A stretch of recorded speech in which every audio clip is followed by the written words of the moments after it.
We're here to update our fellow New Yorkers on an officer-involved shooting here in the Bronx.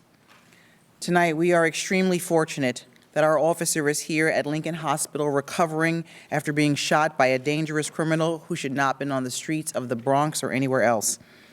Our two officers were patrolling in uniform in their police vehicle near 3822 3rd Avenue when they observed a male on the east sidewalk of 3rd Avenue. One officer exited the vehicle, approached the male, and he immediately began to run. With the officer on foot and his partner still in the vehicle, they chased the male to the vicinity of Bathgate Avenue and Claremont Parkway. As the male continued running north on Bathgate Avenue, there was an exchange of gunfire between the officers and the suspect. During the incident, one officer was struck in the left arm and the male was struck in the head. The male subject, who is 25 years old, is currently in critical condition. A 9mm Glock was recovered near him. I want to thank Dr. Raja and the entire team here at Lincoln Hospital for taking great care of our officer and for their constant support. Before the mayor speaks, I have to commend our courageous officers. This is what we ask them to do, and they're on the streets every day and night risking their lives on behalf of New Yorkers. Mr. Mayor.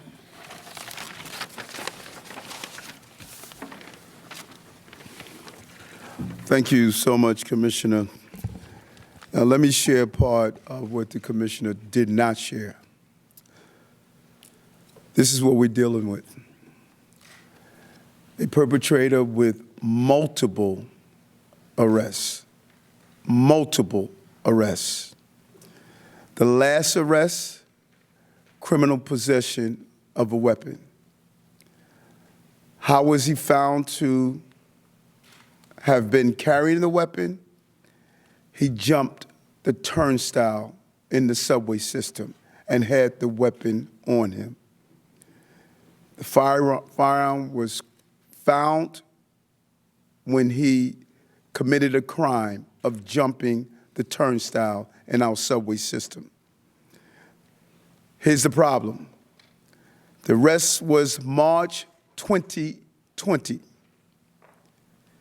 And for 20 months after the arrest, he remained on the streets. He finally pled guilty December 2021. So you're asking yourself, he pled guilty in December 2021. Why wasn't he in jail? He was still out, waiting to be sentenced. The sentence was pushed off for 5 months. And then you know what else happened? It was pushed off again. People want to ask, why am I cracking down on fare evasions? That's why. People want to ask, why we're conducting 300,000 stations inspections? That's why. People want to ask, why are we pushing for reform? That's why. This is what we are up against. Tomorrow, the commissioner and I is going to announce actions we believe need to be taken to deal with this real issue that we are facing. And I just met with Officer Vargas. And here's the very interesting aspect of this. Our city is divided. The overwhelming number of New Yorkers are the good guys. A small number of violent people are the bad guys. Officer Vargas' father-in-law is a police officer, assigned to the neighborhood safety team, going after guns. Officer Vargas is a police officer, going after guns. You have family members in this city that are saying, we're tired of living in violence. And they are up against those who believe we should be spending our attention protecting criminals. Who the hell will protect the innocent New Yorkers in this city? That's the question we have to ask ourselves. It is time for us to stop spending our energy protecting people who are committing crimes and violence. This person has an extensive arrest history. He has made up his mind he was not going to stop until he took the life of an innocent person. I'm tired of the complaints about the officers who are doing their job. We put these officers on the front line, father and son on the front line. And these officers being on the front line, we're spending more attention critiquing their actions. Let's critique the actions of those who are committing the crimes in this city. That's what we should be critiquing. That's where my attention is. Not on what type of uniform our police officers are wearing. I'm focused on those who are carrying guns, particularly in this borough. The number of shootings that we are responding to every night is despicable. But everyone is looking at the attention that what we're doing to stop fare evasions where people are carrying guns, to stop people who are discharging weapons on our streets with no regard for the innocent people of this borough and of this city. The gun arrest was in Brooklyn. The shooting tonight was in Manhattan, was in the Bronx. The number of times that we have to respond to these shootings, New Yorkers deserve better. We took 2,600 guns off our streets.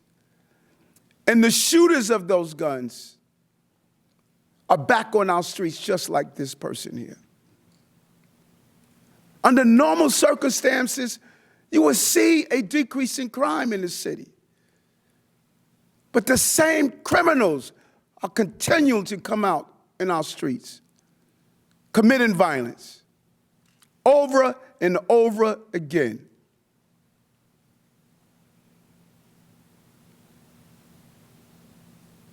City deserves better. We have to commend these officers. In spite of the criticisms, in spite of the attacks, in spite of all the naysayers, in spite of all the things that are thrown at them, they continue to do their job. They continue to respond. His father-in-law and son, they were on the streets. In spite of everything that we do to stop them from doing their jobs, they're still doing their jobs. And I want to thank them for putting themselves in harm's way. While we go after the small number of people who have made up their minds, they have no regard for the people of this city. It's time for us to start thinking about the innocent people of this city.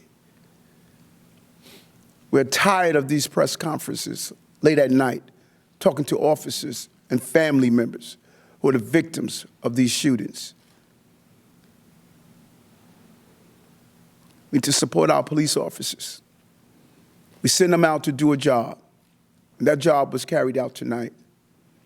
And Officer Vargas and his partners, they served us with the level of dignity that we deserve to give to these men and women who put on this uniform and run towards violence, not away from violence.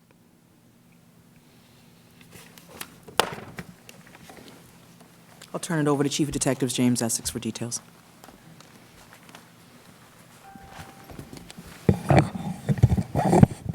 Good evening, everybody. With me is the Chief of Bronx Detectives, Timmy McCormick.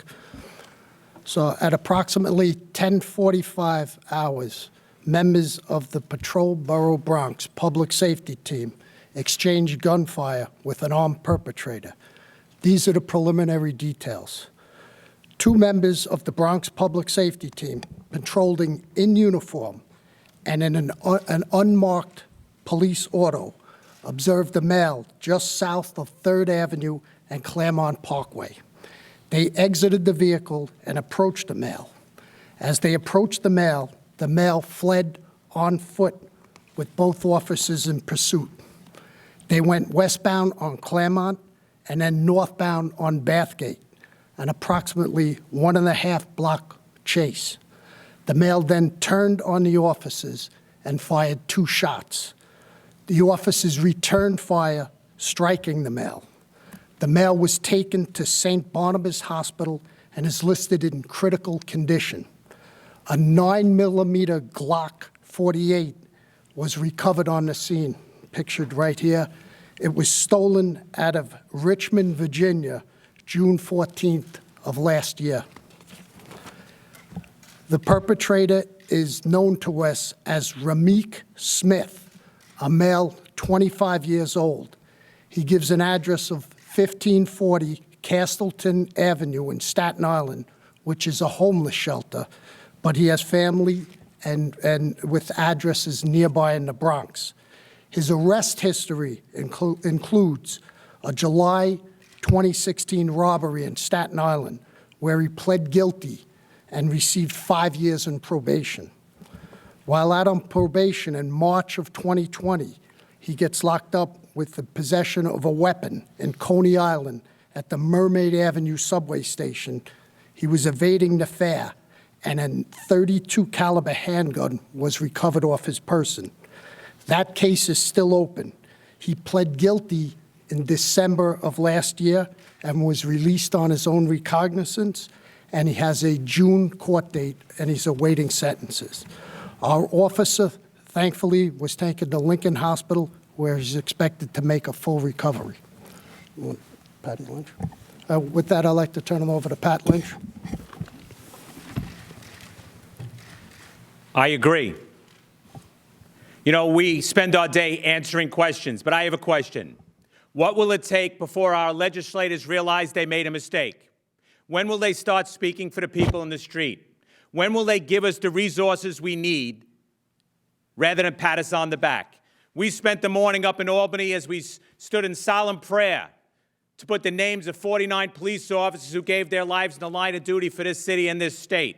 And we had legislators patting us on the back. When will they stop patting us on the back and help us take our streets back? We are in a crisis. We need help now. First thing you're taught in the police academy. When you pull that trigger, that round goes someplace. It hits something. It doesn't stop until it hits or kills somebody. The perps don't care where that bullet rounds. Today, it landed on a police officer. Tomorrow, will it be your child at the bus stop? Will it be you going to work? Will it be you standing on your stoop? Now, we have to have a real discussion, not a nonsense discussion, a real discussion where all the stakeholders sit down and have a realistic conversation to help us do the job. You know what I want to see? I want to see the renaissance of the city again.